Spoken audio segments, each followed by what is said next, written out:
No, item 10. Snapshot. No, I was getting confused there with the Auckland Plan 2050 update. That's coming. So we've just left City Centre Master Plan. We're going to item 10. It's on page 35. And Deborah Edwards. Nope, we're going to a snapshot of the issues around affordability of housing. Which is the one? What? Deborah? Yep.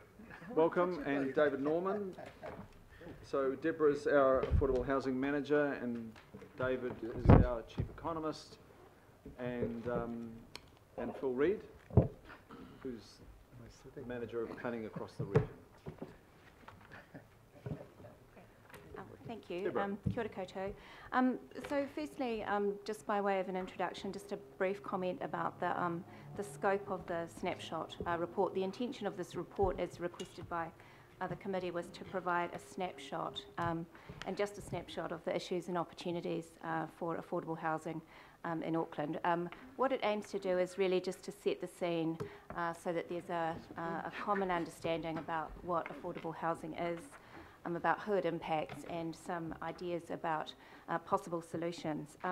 The work that's been done in this report is mostly desktop analysis with some initial discussions with some key stakeholders. The key points in terms of the themes that emerged are set out in paragraph 28. And in terms of next steps, the intention is to undertake some further work with a broader range of stakeholders, particularly community housing providers, Māori housing providers, and government agencies. And the aim is to use this snapshot as a starting point for those discussions. So that report will focus on Auckland Council's position and role in relation to affordable housing, and it aims to identify what the opportunities for partnership would be and how we might work together with some of those other organisations as part of a broader system. So happy to take any questions. Thank you. Sorry, I'll just... Okay. Oh, yeah. Tuesday. Okay, is there anything further here? Is that we're going to questions? Okay. So, look, thank you. I do want to thank you, Deborah and Kataraina, for getting this report up with the urgency that you've given to it. Initially, this was, I think, a bit later, but you heard the concern of the members of the committee that we wanted to get on with this work, and it's also signalled out of the Mayoral Housing Task Force that this work is priority. So thank you for that, and we can, while it's a snapshot, we will be seeing a lot more in the new year. Members, are there questions at this stage? Councillor Filipaina. Just on B, and the use of the word informants. What are the informants? I mean, from my police background, just undercover stuff. So, I mean, look, is there another word than informants? I don't know. I just posed that question. Perhaps inputters. Snitches? Yeah, informants. Look, I'm responsible for that word, so it's just taken from Appendix 2 on page 90. Some great contributors there, and it's key informants. So I'm only picking up on the words that are used. Acknowledge the input of the key contributors. And look, no, I don't think we need to change it. I think it's there. It's on page 90. And it's acknowledging that this work is not just of Auckland Council, that it is community housing providers and the others that are on that list there, Property Council, etc., have contributed. Mayor Goff. Yeah, thank you very much, Mr. Chairman, and thank you very much for the report. I think it's a good report. I've got two questions. I'll just put them both on the table now. Talking about build to rent, I think it's really important. We don't have a build to rent sector in New Zealand. We have mum and dad investors that probably aren't the best people for increasing the supply of rental housing. What sort of initiatives are you looking for in that area? And the second question, under your key takeouts on page 44, you talk about opportunities for council to leverage planning, consenting, development contributions policy, and for Panuku to support some of them. I'd just like you to expand on that and what precisely you had in mind that council might be doing additional to what it is now in order to meet those objectives. All right, kia ora, through the chair. I might just respond to the build to rent one first. We've had a number of discussions already with officials in the Auckland Policy Office for central government about what interventions there are across the policy landscape in relation to affordable housing. And build to rent is one of those areas which is under investigation by officials within MB to actually look at that market and how to enhance that market. So I suppose in response, what I want to be able to say is that we want to partner with officials in central government to ensure that wherever that progresses to, it can form part of a package of interventions that we can bring back for consideration in March. Could I just ask for a supplementary on that? There are two major investors, one, both New Zealand residents, one New Zealand born and the other taken up residents, an American and somebody that's come back from the UK, both with massive housing developments that want to work in this territory. Are you familiar with what progress they've made in terms of their discussion with MB? No, I'm not, but I can find out for you. Yeah, I can give you the names. Probably won't do it in public, obviously. And sorry, going back to the original question on point 5 on the key takeouts. Happy to jump in. So I mean, I think thank you. I think first the important thing to stress again is that the purpose of this report is situational and a common understanding of the issues and the scale of the problem that we're facing. And so it raises a number of potential ways that we could skin the cat, so to speak. And it makes the point that there are, you're going to have to do a bunch of things, central and local government, private sector working together. So I think in terms of point number 5, I think it's just explaining the fact that there are a range of options. So for example, that's off the top of my head, if we were to do more inclusionary zoning, or say we have a requirement that that 20% of housing in a new development of this scale needs to be affordable housing, is there some kind of upzoning trade-off that we make, for example, where we say you can get an extra 10 houses if you put in 4 affordables, or whatever the case may be. So I think it's, I don't think I'd read too much into this as in this being a recommendation. It's saying these are the kinds of things that we could consider. And I think in the March report, we'll have much more detail about what that would entail and what costs there would be associated with those, for example. Okay, that's good. Thank you, Mr. Chair. Thank you, Mayor. Member Namani. Oh, kia ora.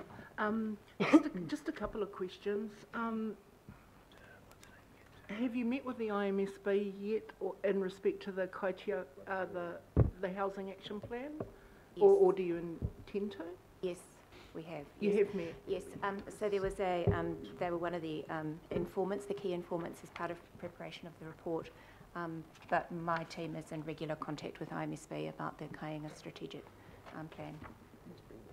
Okay. 4.5, like there's an identification of Māori and iwi as playing a role in affordable housing.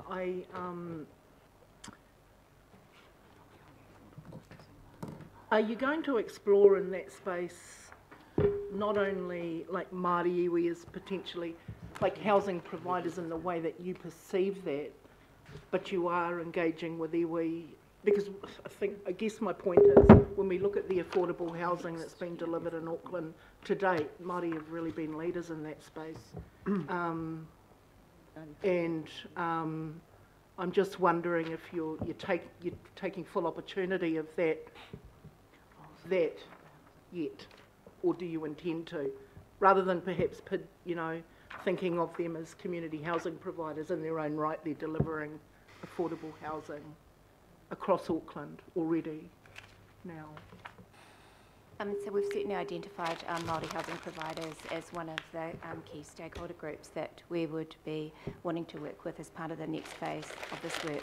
So we would certainly, to get that started, we would take advice from IMSB about how to approach that and who to talk to.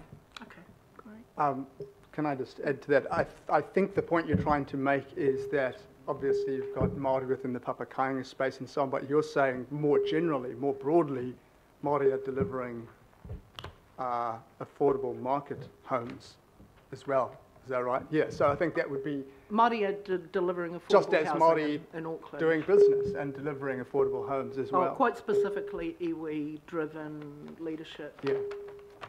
Providing affordable housing. So I think certainly we want to learn as much as we could from everyone who's able to do this well already, so we don't leave anything on the table. And Member Ngamani, that's the resolution or the motion as it is at the moment, C, emphasises that, and it makes a distinction between community housing providers and Māori housing providers. Councillor Casey. I just wanted to raise the issue of development contributions. We had two really quite compelling arguments on Friday from community housing providers and from the New Zealand Housing Foundation with regard to development contributions and how we could help them. And I'm just worried that that's in a different place from this, and I'd quite like that to be one of your bullet points to be reported back on in March. If that could be the case, that would be great. Okay, can I just endorse that? And David, it's great to have you here. I have raised this with finance. I've had a brief discussion with finance, and it looks like a bit of a shutout. It's not my natural area to understand fully, but David, I really would value your examination of some systems that could provide relief to the community housing and Māori housing sector where the eventual user, occupier, is not market where it can be capitalised on and profits be derived. I'm fascinated by this. I understand that in other jurisdictions overseas, they do provide such relief on federal or state or city taxation, property taxation of various guises, and I'd probably want to examine that from the Chief Economist's office through your office eyes rather than just straight through financial eyes. Yes. Yep, I understand that. So, yeah, I mean, I think the view from speaking, I don't want to speak for finance, but I think their view is not opposed to the idea, but wanting you to all have visibility over exactly what the costs are associated with the options. And so I think that's, again, what we would be doing in March is saying, hey, if you wanted an option to, I don't know, halve or subsidise completely the DCs on community housing, Māori housing providers, for example, here's a way you could do it, here's the cost implication. I think that finance's approach, again, I'm kind of speaking for them, but through discussions I've had with them, is let's have a blanket policy and then explicitly say, and here are our exceptions, and we go into this with our eyes open in terms of what the costs are and what the economic as opposed to financial benefits might be. So I don't think they're opposed to it per se, but it's around that, making sure you have clarity as to what those costs are. Can I have a supplementary to my Yes. question? Thanks for that, David. My worry is this: if there's financial implications, as there will be, it's not this committee that deals with it. How are we working with all of that in terms of the annual plan or even the long-term plan if we have to? How are we working? Does it have to come to the Finance Committee as well? So this next report coming back here will have financial implications. You've just said that. Yes. So I don't understand. Maybe I'll ask through the chair to the finance chair. Yeah, I'm not the person to answer that. It'll presumably be. So, sorry, I have to confess I was reading something. Kathy, sorry about that. I'll repeat my question. There are financial implications if we look at development contributions as part of this report. Indeed, there may be financial implications for all kinds of things in his report that's coming back here in March. This committee has no delegations. Your committee has. So how is it going to work? We want to get the show on the road, basically. Yes. Yeah. So development contributions is quite a complex thing, and we, to a degree, maybe going back to the drawing board on the work that we might be doing. So after we had the feedback on Friday, and I'm going to pass along to the Deputy Mayor who was chairing that meeting on Friday to also give you some feedback Kathy was here, some of the people, as Kathy's rightly said, and the Chair's identified, said, cut the DCs for social good housing substantially, if not completely. So that's the political decision we'd have to make. Because it doesn't come free, there's a cost that other people have to bear. Sorry, both of you misunderstood my question. It's about the process. I've got the question. We've got it. I think the answer to what you want is the team bring back the next paper. There will be a range of recommendations in there. They will come here. We as officers will then work through whether there is budget approvals, which would then go to F&P. We'd try not to slow it down. So if the right place to land is there, we'd bring it there to and keep the speed up. But there'll be a range of things, one of which might be that. So we'll work that through. Here's my worry, that we agree to things at this committee, but then when we get to the Finance Committee, we throw them out because of the financial implications. That's the bit that bothers me.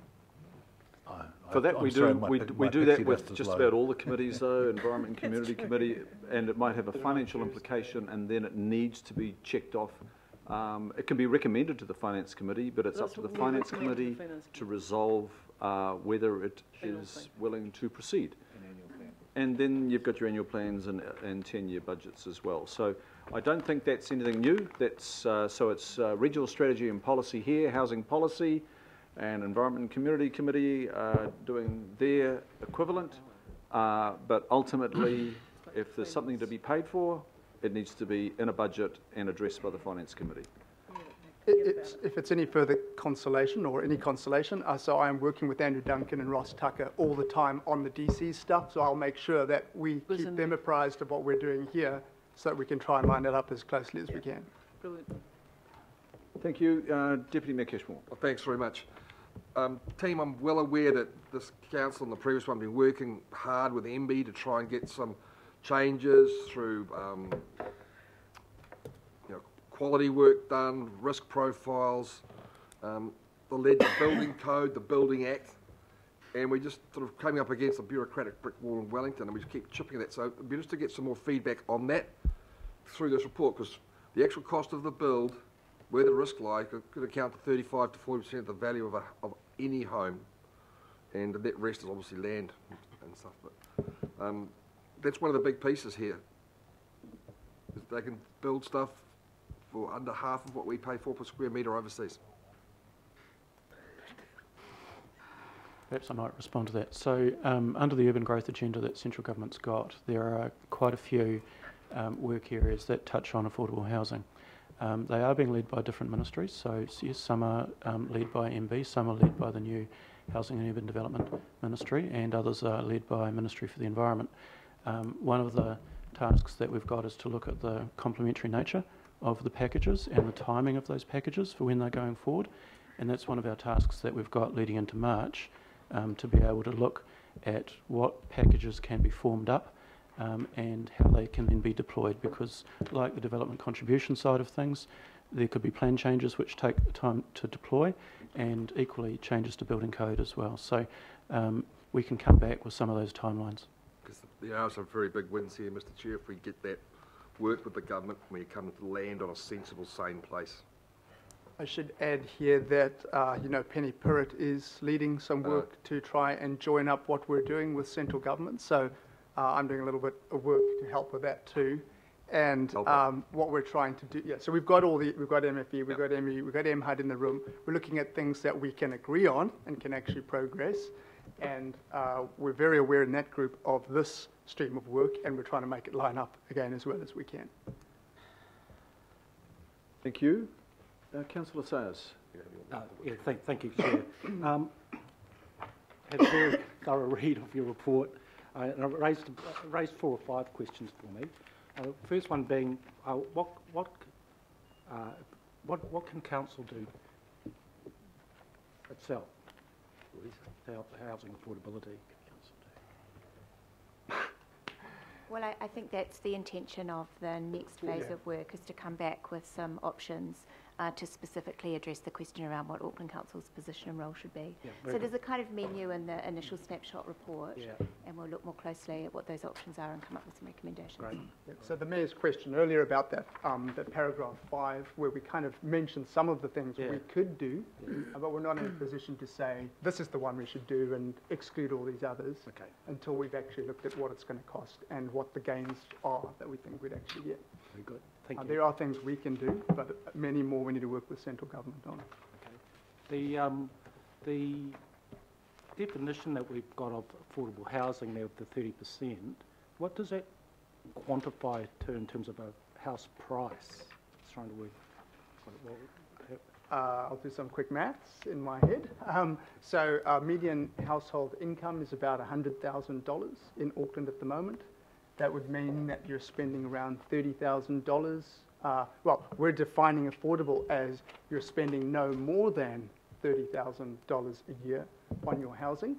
For most people, that's certainly not going to be sufficient to buy a house, even, for example, at the Kiwi Build cap of $650 or at the lower caps for the smaller homes of $550. It does.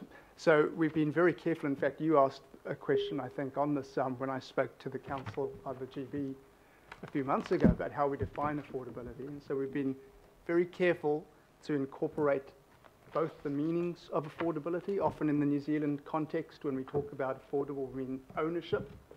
But actually, as I said at that time, affordability is also, can you be warmly, dryly, safely housed? And so we've looked at the international definitions that look at both those things, ownership or being housed safely and dryly, and what sort of share of income is appropriate as a general cut-off point beyond which you should not pass. And so that's the basis of this analysis. So people spending 30% of their income, if they're on the median income, are probably not going to be buying even a 650 cap house. Okay. Okay. So in terms of other, in your studies, and you've got a lot of references that you've done homework on there, in terms of other cities around the world that have faced issues similar to perhaps what Auckland's facing now,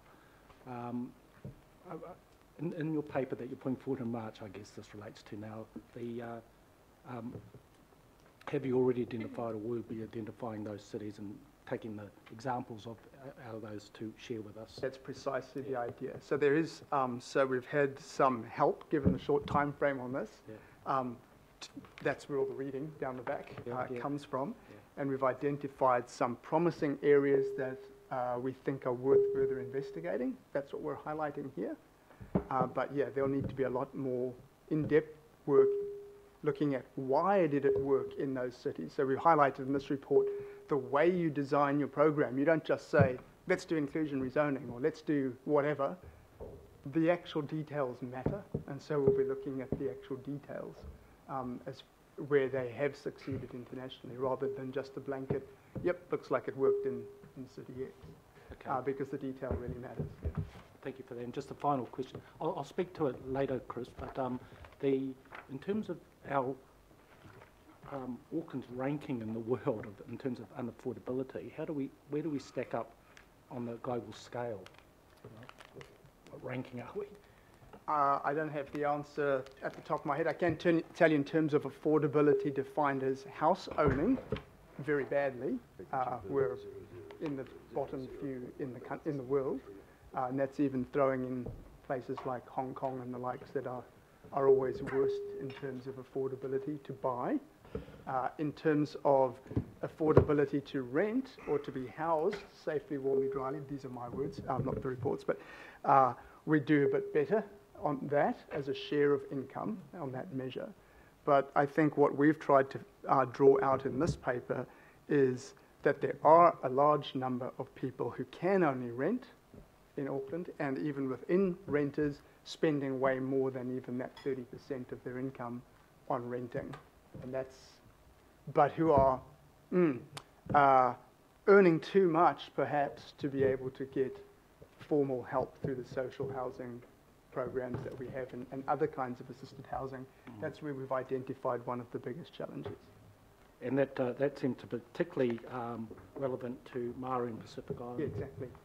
And that was highlighted in the report. So I'll speak to it later, Chris, but thank you for answering those questions. Thanks. And just on that note, Councillor Sayers, New Zealand doesn't often show up, or Auckland doesn't often show up in the Economist magazine, but it did about a month ago, and it was one of, I think, 5 worst affordable housing markets in the world. That sounds about right. For ownership, that's about right. Yeah, for ownership. It's recognised internationally. It's not just here that we recognise that issue. Councillor Bartley. Thank you, Mr. Chair, and through you. Thank you for your presentation. I just wanted to know, do you think, or could you give us advice on whether we should specifically target the groups that are disproportionately affected? You know, that the ones that you've named here, Māori, Pasifika, sole parents, retired renters, because it's not mentioned in the report. I mean, there's Papakainga and Māori, but nothing else.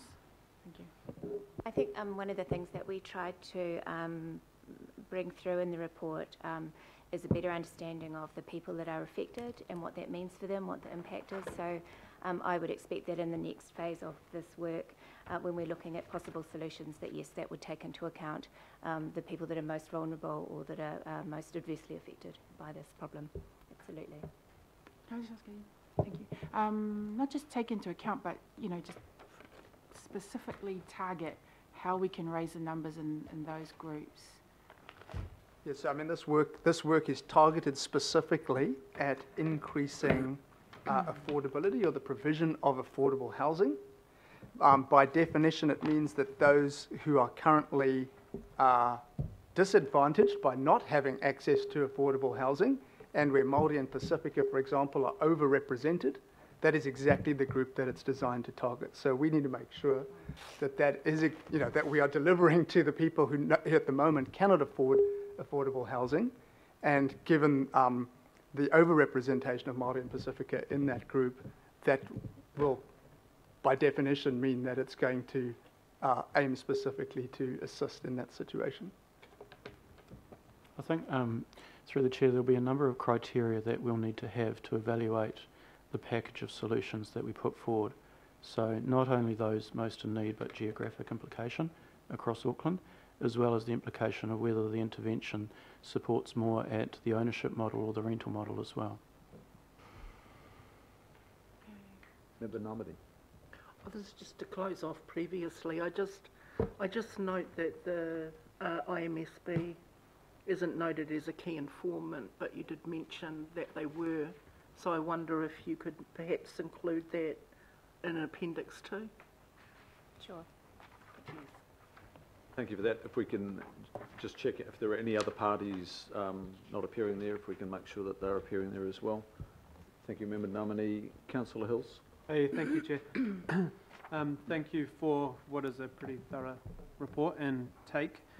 I have a few questions around assumptions and people's connections. So often people will say just open up land and then there'll be heaps more houses. I guess for me the first question is, what is the available dwelling numbers within the current unitary plan restrictions? And the second one is, have you looked at, and you've touched on it a little bit, but what have you looked at around affordability? So you could build a $450,000 house out in the sticks somewhere, and that's great, you're in that house, but have you looked wider at the implications of cost on travel, on access, on the fact there are no jobs, or those sorts of effects? So it's all good when you've got your money in a house, but if the house is nowhere near anything, how does it cost the family and the city? I was just going to maybe talk to the feasibility model work, which is done by the Research Investigation Monitoring Unit. So under that National Policy Statement of Urban Development Capacity, we do those assessments. Within those assessments, there is an opportunity to go more granular in the way in which we look at price points and typologies. And one of the other opportunities is to actually be utilising that intelligence that sits within the REMOVE department to assist with analysing the package of interventions that we bring to you in March. So yes, I think there is an opportunity to be able to look specifically at the market implications for what these solutions may be. I'll have a go. The second question, in terms of the affordability, the true affordability, I think is the point you're making around, yep, maybe rural land is very cheap. I have quite strong views as to why I think that land is cheap, mostly because it has no amenity, no infrastructure, and is nowhere close to where people want to be. Land's cheap given those conditions in most places in the world. But I'd say, I think this would have to be a key part of our consideration here, which is of the analysis, which is, your true cost of housing is not simply the ticket price for the house. It's potentially a lower purchase price, but a higher rates cost, if you think of what's happening in Milldale, which I think is actually a great approach, as long as everyone understands the implications. But also things like your transport cost. Is it an extra 2 hours sitting in a car? Is there any public transport available? And so, we will take care not to offer a simplistic kind of, it's going to cost less because the land's cheap, when there's a huge infrastructure cost, which again, someone has to pay for, either the new resident or the existing residents, and when there are these transport implications as well. Also, my team's been doing a lot of work around where we're building and where the jobs are. We had a paper out today, some of you may have seen, and that shows that we have mixed success around where we're building. The jobs are here and here and here. Where are we building? We want to line those up as closely as we can so that we minimize commute times, because the cost of congestion is killing us here. So we want to ease that up as much as possible. That's got to go into any consideration of where and how this might work. So you can actually look at, so you've got like affordability, 30% of your income, but you might have a sliding scale. Say the house is 40% of your income, but you actually have zero transport costs. Yeah, it could be something like that. Yeah, exactly. So those things. Because I think often we look at apple and apple, when it's completely... Yeah, that's right. And again, if you take... you want to use your stereotypical international examples, Manhattan or wherever else, sure, housing's very unaffordable, even to rent, but public transport's basically free. I was just there, $32 for a week on the subway, and that gets you anywhere. So way beyond Manhattan, of course. So I think you do have to look at everything that makes up affordability. And what are the current estimates of dwellings within the current unitary plan where it sits? Well, it depends whether you're looking at physical or commercially feasible. The commercially feasible number literally changes by the day. We don't update it by the day, but as prices change and costs to build change. But the physical feasibility we know is at least 1 million. That's right. And our work shows, even the work that I had out today, that we've actually got more than enough development land zoned already where we're adding jobs. The problem is it's just not always being developed. There's a bunch of other reasons why it mightn't be. It's not a zoning issue. But we do need to look at what those are and how we can overcome those. We want housing in the right places. So we don't need to move it up. Thank you. Councillor Cooper. Thank you. I'm just wondering, on the one hand, we're talking about the things that we can do, but then on the other hand, we're developing a new development contributions policy, which in some cases might increase the developer contribution by 40% for building residential. So kind of giving on one hand, taking away with the other. How do we factor in affordability when, and I know we need to do that because we've got to, pay for the infrastructure somehow, but how do you work together to deliver that if there's an increase in the cost to actually deliver? As you say, you've got to have a house, but you've got to have the amenity, you've got to have the infrastructure around it. So how does that work in? When one part of council's doing something, I'm trying to do something else over here. I might just lead off with the true cost side of things. I like to look at this in terms of the efficiency that's actually sitting within the regional policy statement for the compact city, and the opportunity that efficiency brings for Auckland in the way that it operates. Where the financial implications are then fully understood for that and the true costs are found to lie where they should, I see that it will actually reinforce the regional policy statement. I understand that, but this one I'm quoting is actually on a building housing on a transport hub. And the thing is, we say affordable, but who's going to pay then? Because and in some of parts here it talks about leaving it to the private sector to do. In the end, the person buying the house will pay, right? So, and yes, there is a true cost, but how do we make then? How is then it affordable? That's what I'm trying to get at. That's a really good question. Yeah, I mean, we've got this challenge of we need infrastructure, we need the money to pay for it. We're also trying to deliver housing as fast as we can, and we're also trying to deliver it in the best place that's going to use existing infrastructure and give you access to public transport and so on. So the challenge, I mean, the first thing I'd say is we do need to get the pricing right, so that is the DC stream. Once we get the prices right as to hey, guess what? It's cheaper to develop in this neighbourhood because it's got existing infrastructure, or it's closer and we don't have to build a giant pipe to get out to it, or whatever. That starts to send the right signals to the market that says, when you're thinking about building, the reason land's cheap over there is because it's going to cost us $5 billion to be able to connect you. This land's more expensive because it's already got the infrastructure, it's already got the amenity. I get that, but that's not the question I'm asking, is it? It's more around, so in the end, if we want the private sector to deliver this, they take the risk, right? And they want a return, or they're not going to do it.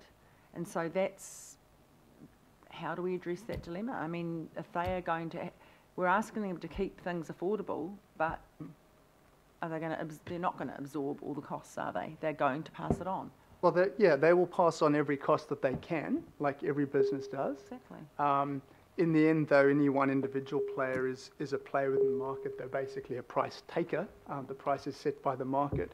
So what they have to do is work out, can I develop this affordably? Here are the costs involved. The clearer we can be about what those costs are, the less risk there is for them, and they will be clearer on whether they can or can't do it. But you're quite right that there are challenges in brownfield areas even, where people have bought land, assuming that they would have the infrastructure delivered for a certain price. We're now telling them it's going to be more because we think we can price it more accurately now.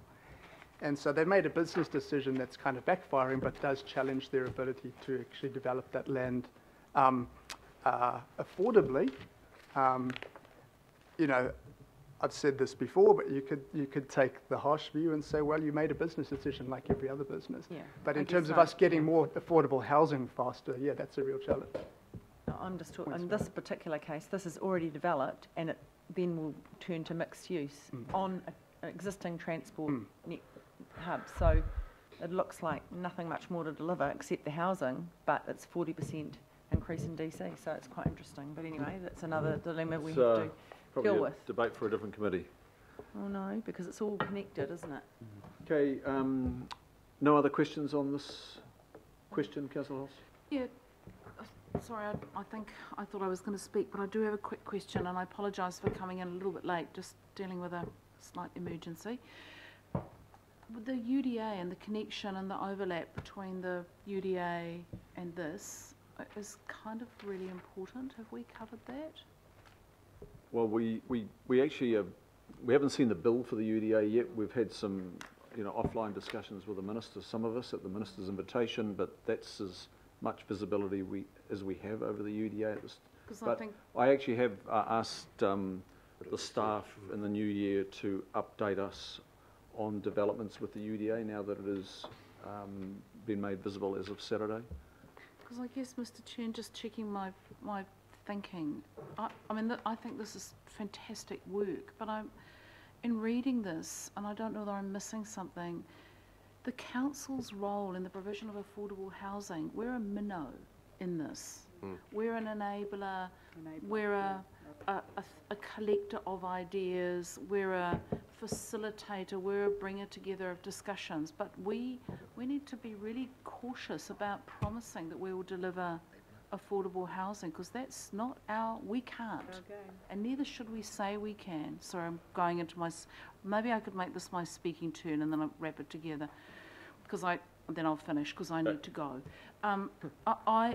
We are, you know, I stood and listened to Mark Todd from Ockham talking on Saturday about this, and he said basically council's business is done. We did the unitary plan, for better or for worse. We delivered the unitary plan. The unitary plan delivers more upzone land than you can shake a stick at, not in Greenfields. So that's our bit. And it just worries me that by us making too much of a fuss about developer contributions, we're sliding that scale of who pays from the developer to the ratepayer. Yep. And I caution that. I hear what our community housing providers say, but that, exactly as the Deputy Mayor says, that's a big slug of money that we need to look at as money we put into the budget. We need to identify the 17, the 24, the 98 million and put it in. It's not just being kind to our community housing providers. And the reason why I raise that is I think we need to slide that scale right back to government. And as we talk about the UDA with urgency and the provision of affordable housing, we need to be requiring the government to use their very big bottom line, their very big bank balance to actually leverage up the ability to develop affordable housing. And the bit where we can make a difference, Mr. Chair, rather than, as I heard a delightful expression yesterday, life is too short to milk mice. And I feel we're milking mice here. I think we need to really get to the heart of the issue, which is if we use the new UDA and influence the way that the new UDA is created to impact on housing affordability by doing some master planning, requiring the government to purchase those school buildings, that land for school buildings, that land for parks, that land for sports fields, before we even do anything to the land, and we get ahead of the game. We're not overloading the developer contributions. We're actually then starting to genuinely deal to affordable housing, because if we have the jobs, the transport and all the community facilities wrapped into the way that that development happens, we've got far more chance of moving the levers. So I guess, Mr. Chair, why am I so passionate about this? I think we have a real, we need to act as a bit of a ginger group and an influencer, but as soon as we start to make this our responsibility and claim to be the solution to affordable housing, we bring upon ourselves a whole bunch of responsibilities that are not ours to have, nor are they ours with any ability to influence. So I think this has been building up for a long time, and I thank you for allowing me to say it, but whilst this is critical background information, the UDA is the big gig in town for actually making some of this happen. Thank you. Councillor Watson now speaking to it. Thank you, Mr. Chair, and I think Councillor Hulse made a number of very good points there that I think we should be quick to emphasise. I just want to speak very briefly to A up there, and that goes to using this report as a basis for our engagement and the basis perhaps for doing what Councillor Hulse was suggesting.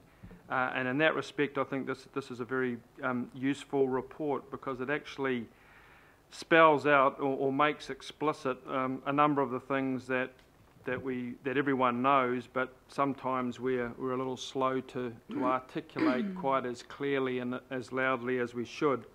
Not least of which goes to the pretty bleak future that's facing any number of people in Auckland, from those right at the bottom to those who are professional people and who in normal course of events would hope for a lot better.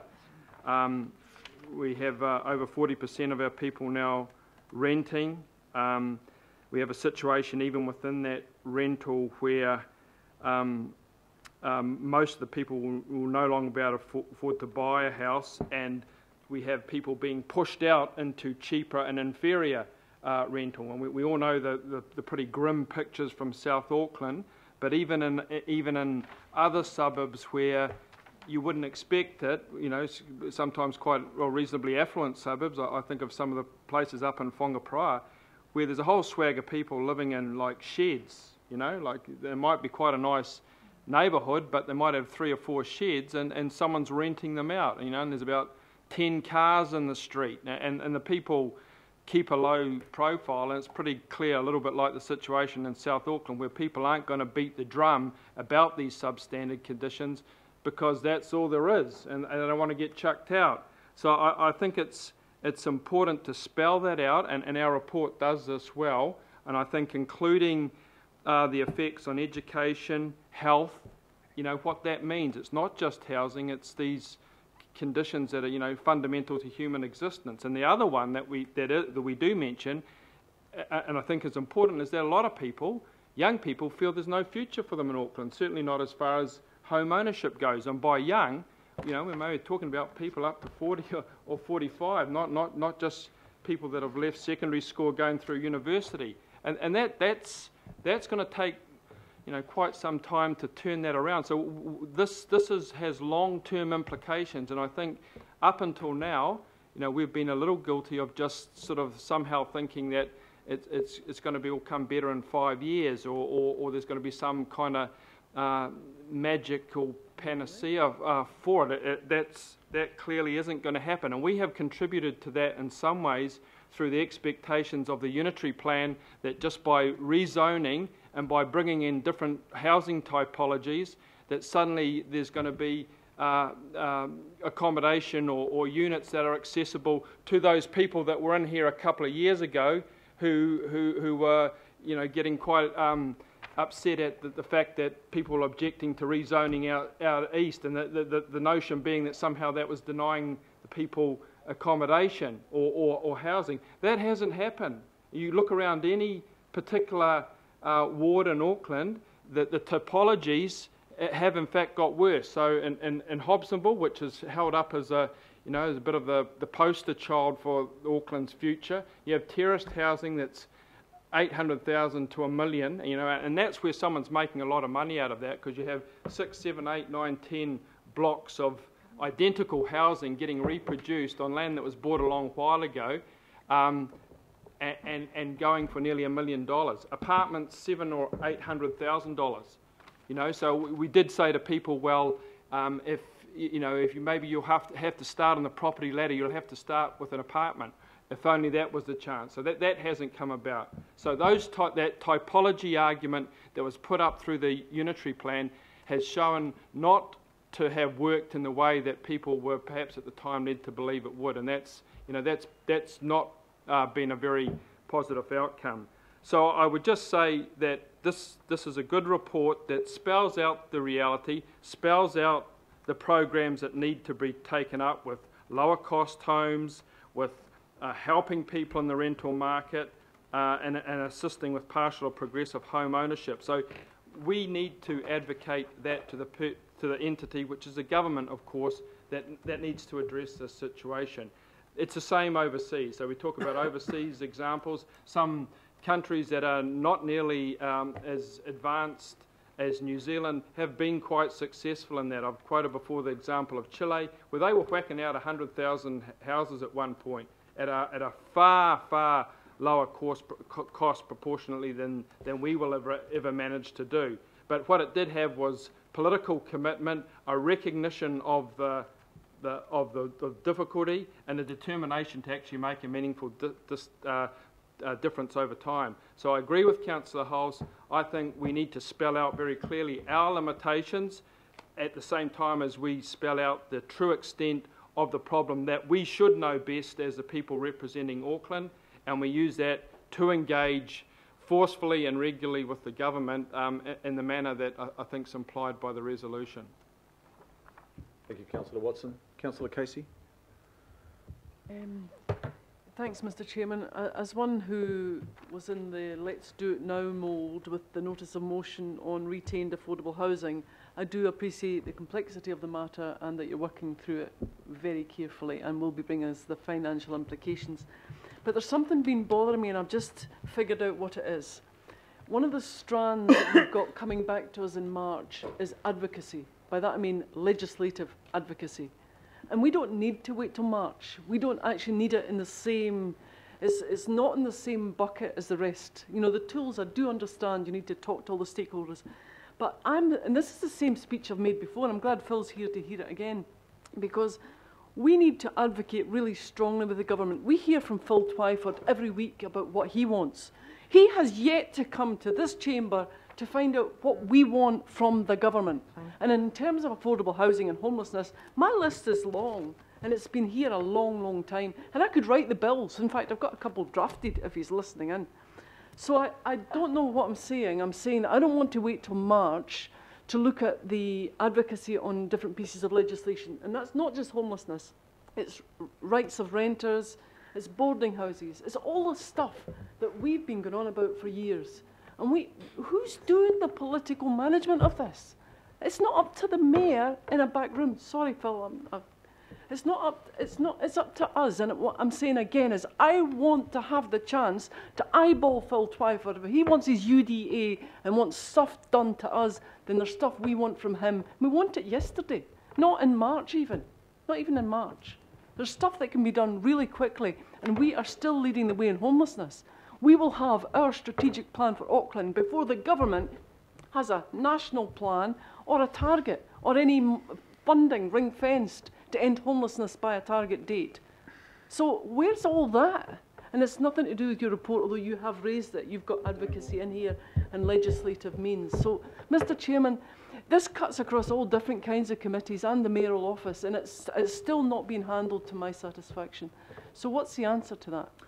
Okay, look, you were away when we did have a workshop on this, and we canvassed a lot of these issues then, and there are a number of threads. I mean, we've made submissions on the residential tenancy bills that are before Parliament.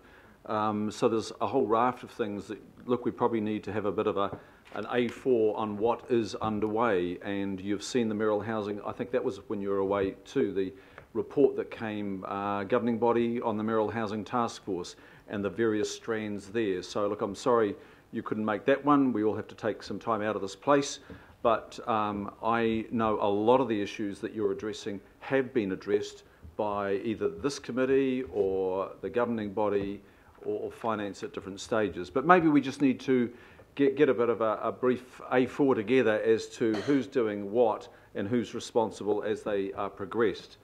Mr. Chairman, with regard to the way that we actually engage with the government, I have raised it in the past, can I raise it again? That there used to be a forum in this room for meeting with Cabinet twice a year, and we haven't done that. Yeah, I want to see them, I want to talk to them.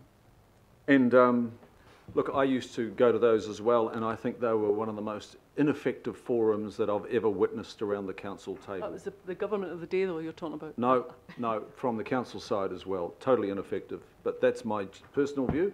But look, Mayor Goff is the next speaker. Yeah, thanks. Well, can I take that opportunity just to address Councillor Casey's last point?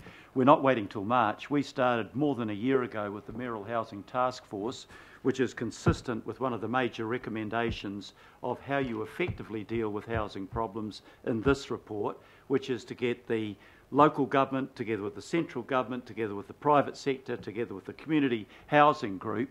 And we produced a report that was welcomed by both the then national government and the then Labor opposition, and where many of those recommendations have now been picked up by the government. So it's not a case of sitting back and doing nothing. Advocacy is the major thing, as Councillor Watson pointed out. It is the major thing that we can do, and we've been doing that, I think, in a really effective way, particularly through that forum where we've got some of the top chief executives of the building sector and working with council and having the government officials as part of the committee. Can I just pick up the point? I spent some years looking at housing, and there has never been a case in the history of this country where council have funded and been the major provider of housing. Whenever councils have taken responsibility, such as in housing for the elderly, it's been on funding provided by the government. We don't have room in our budget to invest in the major capital requirements of building lots of houses. And unless there is a huge change of attitude by government, central government generally, towards devolution of funding, we're not going to be able to do that. So we've got to look at how we can work around it. What strikes me about this report, which I think is really good, guys, thank you for it, is that it points out that we had a housing crisis that developed in the space of 5 years, from 2012 to 2017, where prices for houses rose 3 times the rise in medium incomes.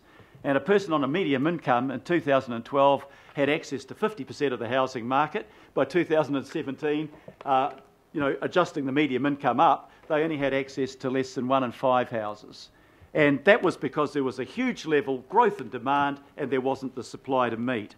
So what we've been focusing on in the Housing Task Force is trying to get that supply up. And, I've got to say that without a UDA, we've still been able to lift our building consents from 3,000 a year to 13,000 a year in 5 years. So don't say there's nothing happening. Go anywhere across Auckland and you see housing happening everywhere. So what can we do about it? Land zoning, I've said before to Penny and the previous councillors around this table, the unitary plan, I think, addressed that problem competently, and David, you acknowledged it's not a zoning problem. Consenting, there's some things that we're doing really well. There are things that we've got to do better, but we can act in that area and we need to act further in that area. Infrastructure is the critical thing. A couple of people have mentioned Milldale. 9,000 houses going up in the Wainui area that wouldn't have gone up for probably 5 to 10 years, but for the fact Bill and I first went to the national government with the idea of a special purpose vehicle and got it accepted, and then went back to the incoming Labor government and got it accepted, and it's been acted upon. So that's 9,000 houses that we've brought forward. And consenting, we're up at, Linda Cooper and I were up at Red Hills the other day and talking to Universal Housing, and they have brought forward their building by 10 months because we said you can simultaneously consent the underground services and the building of the houses. So there are things that we as a council can and are doing, and we should acknowledge that. And infrastructure and some of that innovative consenting work is important. Homelessness, Kathy, you've pointed out quite properly. We have been there advocating for government money and then working with the private sector effectively to house 700 people in 18 months. And I think that that's quite good. When I look down at the list of things that you've presented to us in this report, most of them are about advocacy to government, extending Kiwi Build, build to rent, rental tenure security, which there's legislation in progress on, and partial and progressive ownership. The one thing we can do is pick up that zoning inclusiveness of putting in a requirement to zone a certain percentage of houses as affordable in reversal of the former position we took under the unitary plan. I think this report is good. I think what we're doing is consistent with it, and we've been acting consistently with its recommendations. We're still waiting for the government on building codes, Building Act, liability. They're important issues, and we're still pushing to get those things through. But it is about partnership. It's not about us going out and doing it on our own, because we don't have the resources to do so. Thank you, Mayor Goff. Councillor Sayers. Thank you, Mr. Chair. I think there are areas of this report that need beefing up or are actually missing, which I'll touch on now. And, the report states that Auckland's, to quote, it says that Auckland has a severe housing affordability problem. I think we all around the table agree with that. And if we're the 5th worst, most unaffordable city globally, Mr. Chair, that's a disgrace. And so, I disagree with some of the comments in this report and some of the comments made around this table today, in that the issue or the causes rest with multiple agencies and other sectors.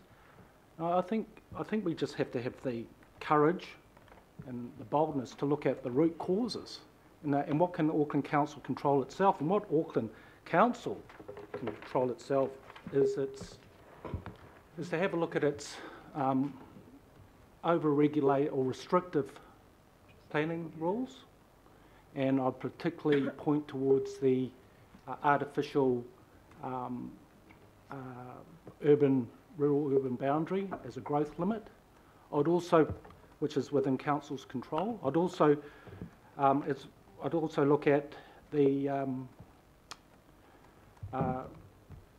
overly restrictive consenting processes that Auckland Council operates as well. So I think to point the finger at central government and to say we're going to advocate to central government, we're not going to get anywhere for the first home buyer.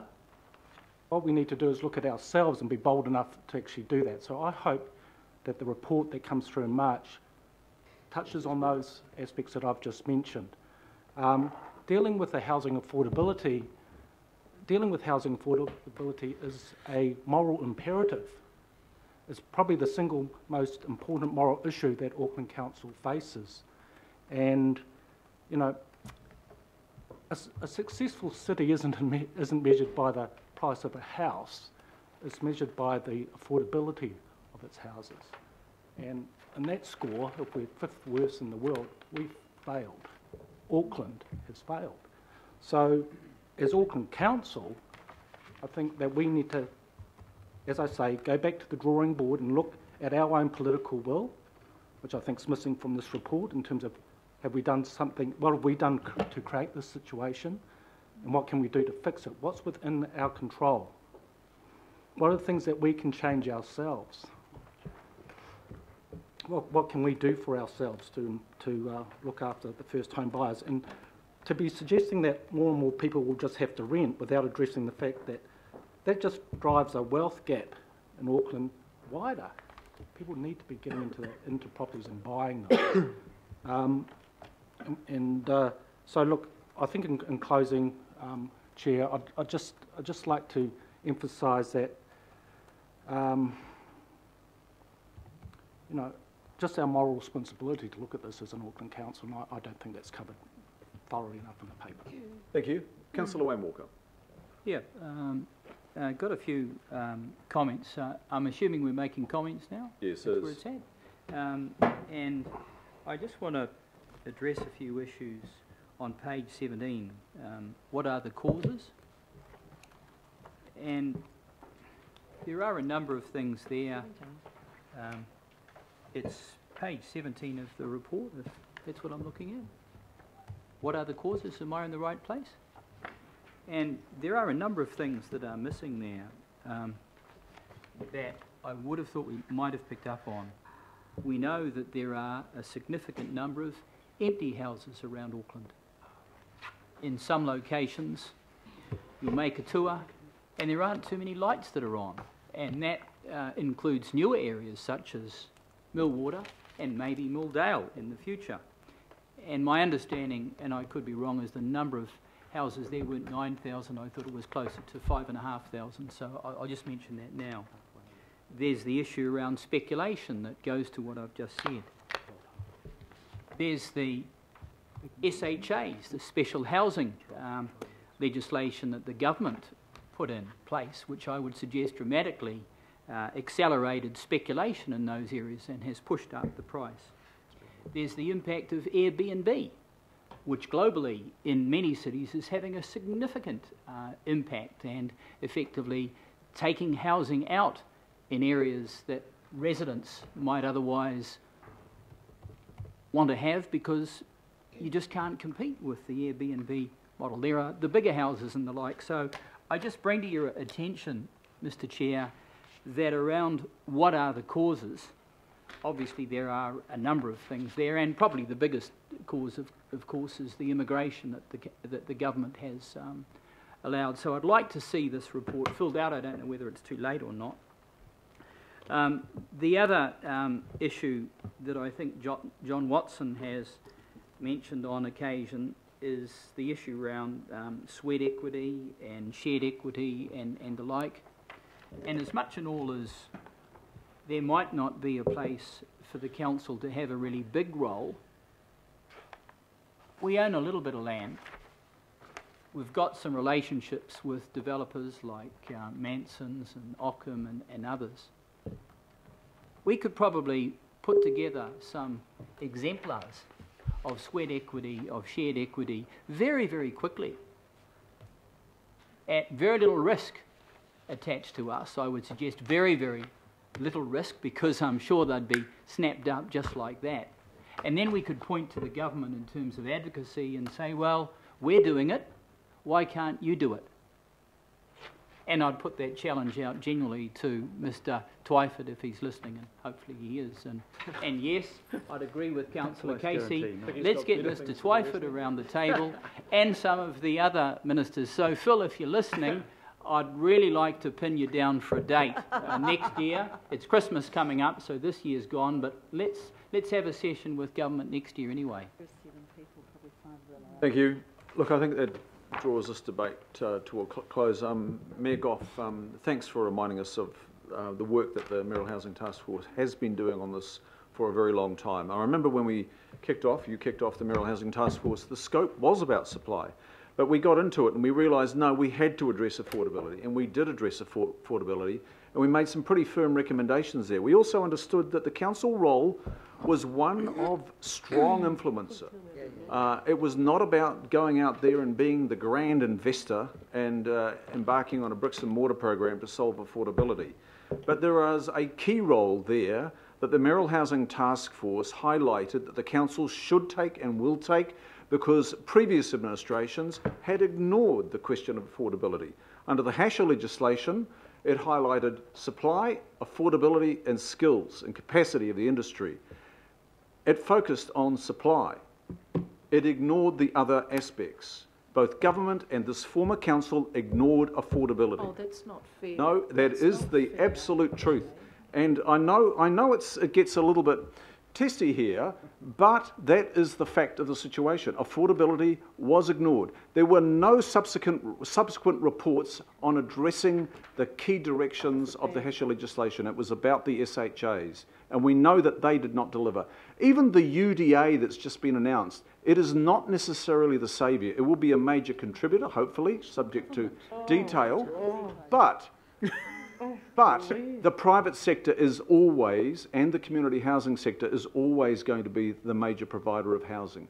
We've got a really big problem in Auckland at the moment, right in the city centre. We've got key workers coming into work in this place at 4:30 in the morning, 5 in the morning, and they come from kilometres away because they cannot afford to live close to their place of work.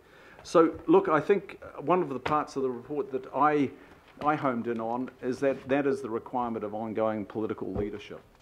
And I think we're going to have to follow that course quite strongly. So on that, I'll move it, and seconded by the Mayor. All those in favour say aye. Aye. Aye. Contrary, no. No. Declare that carried. Okay.